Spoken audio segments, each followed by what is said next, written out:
miséricorde d'Allah Tabaraka wa Ta'ala, elle est immense. Parce que même la personne qui a eu une vie complètement ratée spirituellement, mais complètement ratée, par le fait qu'elle a accepté Allah Tabaraka wa Ta'ala comme unique Seigneur, cette chose-là va servir, quoi qu'il arrive, à la sortir des feux de l'enfer pour aller au paradis. إن في خلق السماوات والأرض واختلاف الليل والنهار لآيات لأولي الألباب. Aujourd'hui, je vous fais une vidéo un peu spéciale dans laquelle je vais partager avec vous une vidéo d'une autre personne. On m'a dit que c'était une vidéo très touchante et on m'a invité à la commenter. Donc, je vous propose de commencer directement. And even if some of us or all of us have to spend even a little time in the hellfire, I don't want to spend no time there. But even if we did, I'm so happy, I'm so full of hope that I remember the words of the Messenger of Allah sallallahu alaihi wasallam. He said that Prophet Musa asked Allah, who will be the least person in the paradise? I mean the least. And Allah informed Prophet Musa alayhi salatu wasalam that the least person in paradise will be a person who was in hellfire, who was burnt in hellfire so much that he became totally black by the fire. And Allah would put him in the river of life. And then Allah will say to that man, go and enter paradise. And the man will say, oh Allah, he's filled up. Everybody took their place. There's no place for me. And Allah will say, go into paradise. Here's a man who was in hell, and he will be the least and the last person to go to paradise. Allah will say, go into it. And the man said, oh Allah, please don't mock me. You're the Lord of the worlds. Please don't mock me. There's no room for me. And then Allah will say, go enter. And the man will enter, and Allah will ask him, would you like to have a kingdom like the great kingdoms of the people or the kings of the world? He said, yes. And Allah will say, you shall have that, and it's like, and it's like, and it's like, and it's like, and 10 times more. And this person will be the least in heaven, and Allah will tell him, you shall have everything that you desire, and whatever you ask for, you shall have. And this shall be the least in paradise. Allah is great. You can't earn Jannah. You can't earn paradise to live forever. You complain that Allah only gave you 20 years, or only gave your child 5 years, or only gave your mother 60 years. You complain, shut up. What is 60 years? What is 100 years? What is 150 years compared with infinity in paradise, of the greatness of paradise and all the joys and the pleasure of paradise? Imagine being in paradise with your grandmother that died years ago, or your grandfather, or your mother, or your daughter, or your son, or your husband, or your wife. Imagine being in paradise together forever. No more death. I want to get there. Subhanallah, c'est une vidéo puissante. Pourquoi elle est puissante? Parce que les traditions prophétiques parlant du thème, on a des récits authentiques qui parlent effectivement de la dernière personne qui sortira de l'enfer, et que cette personne-là se verra accorder 10 fois dunya, donc dunya sûrement donc la planète Terre, 10 fois ce que peut avoir quelqu'un sur Terre, tout ce qu'il y a sur Terre, comme trésor, comme bien, comme terrain et tout pour l'éternité. C'est touchant, pourquoi? Parce que il y a quelque chose de particulier dans ce récit, c'est qu'on nous parle de la dernière personne qui sera amenée à sortir de l'enfer. Or, il faut savoir qu'Allah Tabaraka wa Ta'ala va accorder sa miséricorde à des personnes qui entreront au paradis sans passer par l'étape de l'enfer, alors qu'elles auraient mérité d'aller en enfer. C'est-à-dire que la personne dont on nous parle ici, c'est vraiment une personne qui a vraiment déconné. Qu'elle soit la dernière personne à sortir de l'enfer, c'est que dans sa vie, elle a dû vraiment commettre des choses qui sont quand même lourdes. Mais elle devait avoir quelque chose par la grâce d'Allah Tabaraka wa Ta'ala qui l'a sauvée. Cette chose-là, on sait.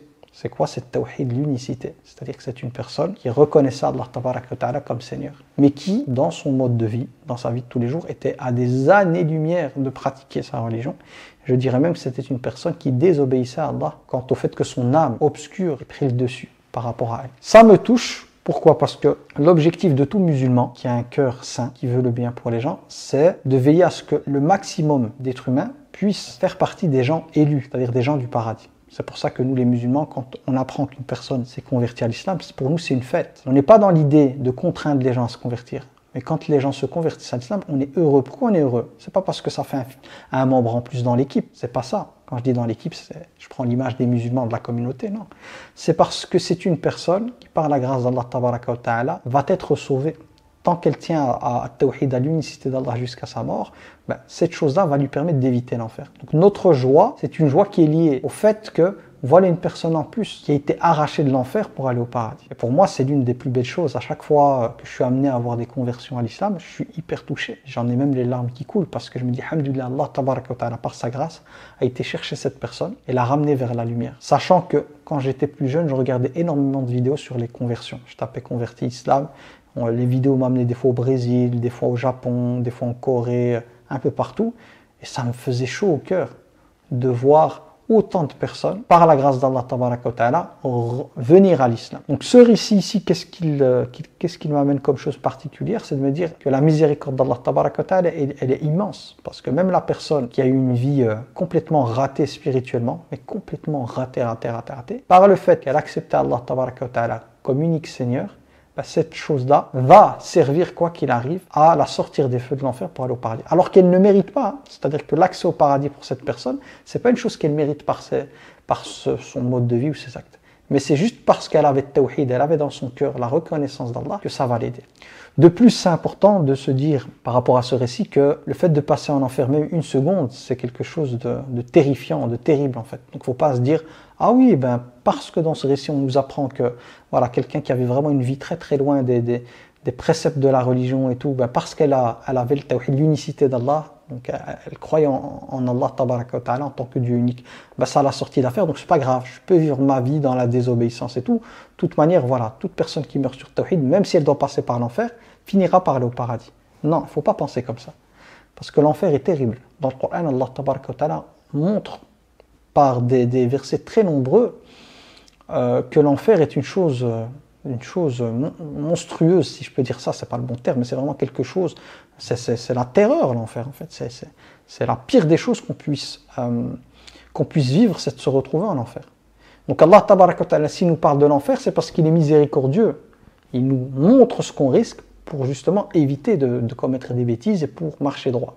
Comme quelqu'un par exemple qui, lorsqu'il a son permis, on lui explique que s'il venait à faire tel ou tel, enfreindre le code de la route pour telle ou telle chose, il risquerait de perdre son permis, payer 400 € et tout. C'est quoi l'idée? L'idée derrière la sanction, c'est de le dissuader d'enfreindre la règle.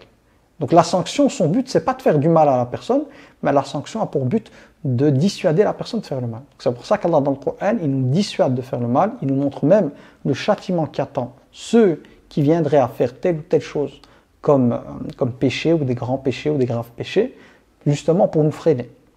Mais voilà, il faut savoir qu'à un certain moment, il y a des humains, ou il y a des croyants, qui, dans leur mode de vie, vont être amenés à faire des choses vraiment très très graves, mais le tawhid va les sauver.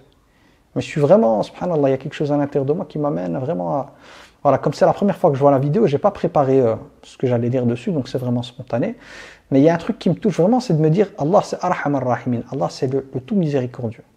Donc, comment il a fait celui-là pour se retrouver dans ce cas de figure? Parce qu'il y a tellement d'intercessions qui auront lieu pour éviter que les gens ne finissent en enfer, le repentir était possible sur terre, il y a tellement de choses qui aident à éviter l'enfer. Comment il a fait celui-là? Qu'est-ce qu'il a dû faire pour se retrouver en enfer? Mais je vais encore plus loin, c'est que malgré ça, voilà que cette personne va se retrouver pour le reste de sa vie, éternellement à jamais dans le paradis, avec 10 fois la planète Terre. 10 fois la planète Terre, ce qu'elle pourrait contenir comme trésor, mais les trésors du paradis pour l'éternité. Donc, le fait d'analyser ça, ça me renvoie à la bonté d'Allah tabaraka wa ta'ala. Parce que la personne, elle mérite perpétuité, l'éternité en enfer. Et le tawhid, l'unicité d'Allah, va permettre à cette personne, à elle, de sortir de l'enfer pour vivre éternellement au paradis, avec comme territoire 10 fois la planète Terre. Donc, mieux que tout roi qui ait vécu sur Terre, parce que les rois j'ai jamais connu en lisant l'histoire un roi qui gouvernait tous les pays et toutes choses. Et même si c'était le cas, c'est juste une planète Terre. Mais 10 fois de dunya, ça n'a jamais existé sur Terre. Pour qui? Quelqu'un de hyper désobéissant. C'est ça qui est étonnant. C'est pour ça que voilà, le seul mot qui me vient en terminant cette vidéo, c'est la ilaha illallah. Point de divinité avec Allah tabaraka wa ta'ala, et Allah subhanahu wa ta'ala, sa miséricorde, elle est au-delà de toute représentation. Tellement elle est incroyable. Mais c'est aussi, et je vais clôturer avec ça, l'idée de comprendre que pour les personnes qui ne seraient pas musulmanes, il suffit de l'attestation de foi pour au moins veiller à ce que le reste de notre vie, là je parle de l'éternité, soit quelque chose de positif, quand bien même ces personnes-là auraient encore de gros défauts, de gros péchés qui sont en lien avec leur passé. Le simple fait de devenir musulmane, même en gardant certains vices, on va dire, de l'époque avant l'islam, c'est une chose qui servira à la personne. Donc, voilà, la seule chose que j'ai à dire, c'est qu'on peut contraindre personne, la ikraha fid din, point de contrainte en matière de religion, mais que, honnêtement, pour nous, en tant que musulmans, on est super heureux, super content à chaque fois que quelqu'un devient musulman. Et on est content, heureux, quand on voit des membres de la communauté qui étaient à des années-lumière de la pratique, des années-lumière de la prière, du jeûne, du bon comportement, des belles vertus. Quand on les voit revenir vers la lumière, on est hyper content. Pourquoi? Parce que ce qu'on veut, nous, c'est le bien pour tout le monde. On veut l'inverse de ce que le diable veut. Le diable veut la destruction de toute l'humanité. Celui qui veut réellement que tout le monde, le maximum d'humains finissent en enfer, c'est le diable. Donc le vrai musulman, c'est quelqu'un qui veut l'inverse. C'est qu'il espère que le maximum d'humains, le maximum de fils ou de filles d'Adam puissent intégrer le paradis. Et ça, pour nous, c'est la plus belle chose au monde. Je vous dis à très bientôt. Subhanakallahumma wa bihamdik, ashhadu an la ilaha illa ant, astaghfiruka wa atubu ilayk. Subhana rabbika rabbil izzati amma yasifun. Wa salamun ala al-mursalin, walhamdulillahi rabbil alamin.